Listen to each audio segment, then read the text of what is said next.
Salam eyledik vatandaşlar. Hemmeyana da yalkımlı salam. Häzir bir düşünüşüm boýunça, pikirim boýunça bir kelam tez aýdaýyn. Diňläp özüňizçe bir pikirdeş bolup öz pikiriňizi aýdarsyňyz diýip makul bilýän.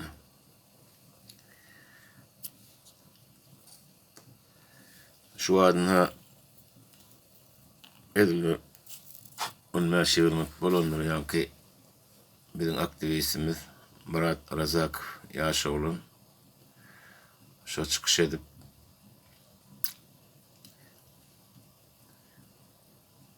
ýaşlar üçin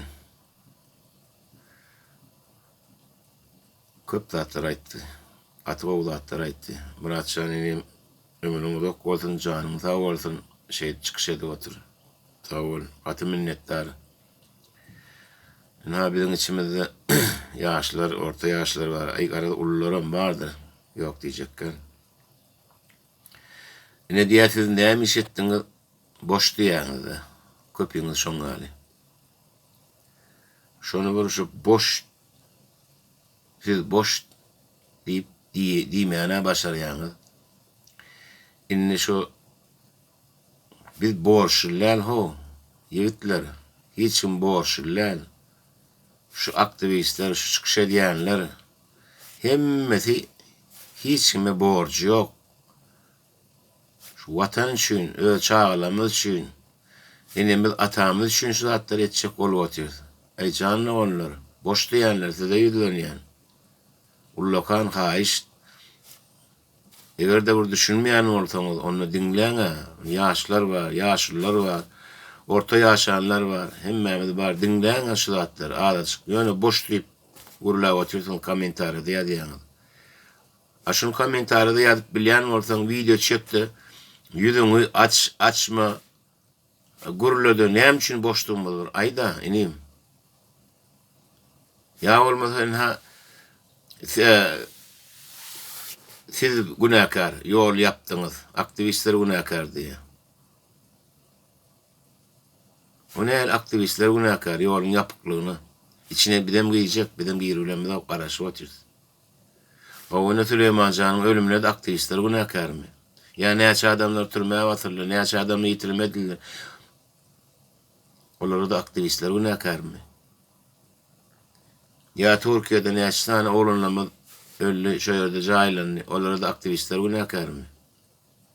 Siz oğlunlar, boş diyenler, yetip bolsa täze Türkmenistany gazanır, o da lahuda.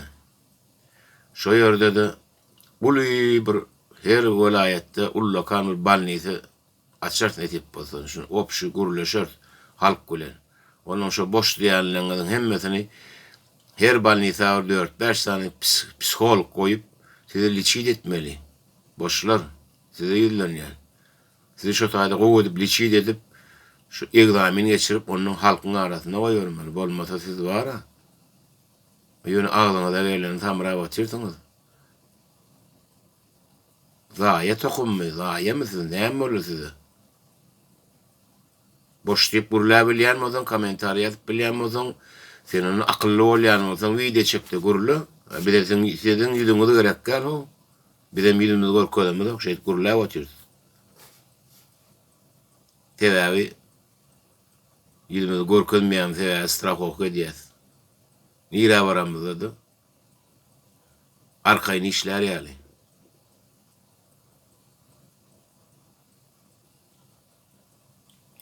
Bollan betedin ha. Ödüňize bir iştat oňoraňyz oňorýanlara da ýol bermek badak kakak otursun. Ya size bir zatlar berýärlermi, ya töleýärlermi? Elbette şeýledir. Biz sizde bir ağdaçık ağır namus silyen zat bir yok. Men şu doğrukta da var, 3-4 sanak var da. Şolara da şunga deyip gururun verýän bolin.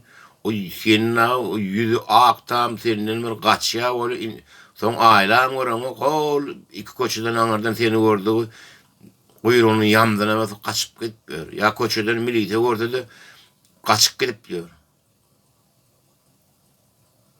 Uy vay. O ne öyle oldu? Ne öyle oldu?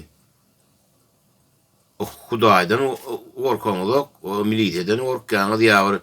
Biri var merak değildi. Öyle gurulayan bilen yok. Dilin sangırlatıp dursunuz. Ağla sangırlı bolsunuz. Köpüğünden korkak değil sizin. Batır. O içinde dağı o çilime durlarına birini bıçaklap birini vurup ana şotayda batır. Yere gelenine de siz batır değil. Çilime oçurdur onu. Ya yeni orada da oçurdur onu. Ayağına aşağındaki çağına depelak geçiyorsunuz. Şöyle bir çağın yer çağı. Ocağa çağı da oçurdur. Uçuruyor o yağı. Ya yeni şomayın şunu depeleyene de.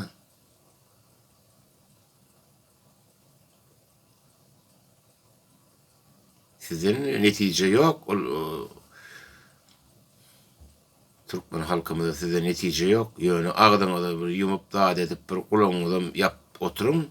Peyasları vermeyin. Şunu bir başarın. Şunu bir onurun. Akıllı ilyanlar kellerinize hiç zat yok. Boş. Siz ödünüz boş. Şu boş olanınız şu güne yettiniz. Tamam ödün yapılan aktivistler günahkar. Ya yeni bir dağıttır aktivistler günahkar. Yavru kovucu komentara yazıyanlara kaptanından kapat edilen olur yazıyanız. Onu da ödünüz sağlam, ödünüz onurun. Sizin bacınız vardır, eciniz vardır. Oğlunuz, kıydınız, çağınız vardır. Yok siz olurum prezama dediniz o size o bir yöne bir gökten düşen bir zatlaysınız. Şolaram nalat böyle meştade görüyen ne? Çağalar anırda hele yanırda olun. Bu tade keyip edip diyor. Adarına da değil o burada uğra diyen mi diyen olun. Ay $50 ottum diye. Ödem keyip edip diyorştaydı. Bir yerde hele olsa algap diyorydun. O çağalarım anırda aç. Yani mine olayım hem tanıyan. İşte 5 sanak var. Bara aytam şoları men ispitemde durmayın. Gön çıkaracak. Ne için şey ettin? Koy halk şunu ne kadar etsin. Halka yürüyorum. Şu halka şunu alıktığını aytacak mı şunu? Ne boşlar. Siz şunu alıp terbiyelemesek. Siz terbiye girin o siz o. Mahluk köpüğünüz, mahluk olunuz o tanısıksız. Birazcık aklınıza aylanın. Bu vatandaşlar bir alacık bir baharlanmam dedim olin. Bağışlarsınız. Bu dünya şöyle boşlar için urun verdim. Aytyan. Sağ salamet. Vatan için, görüşenler için Allah'can yolunuz ak olsun, canınız sağ olsun. Elmedamı ömrünüz uzak olsun.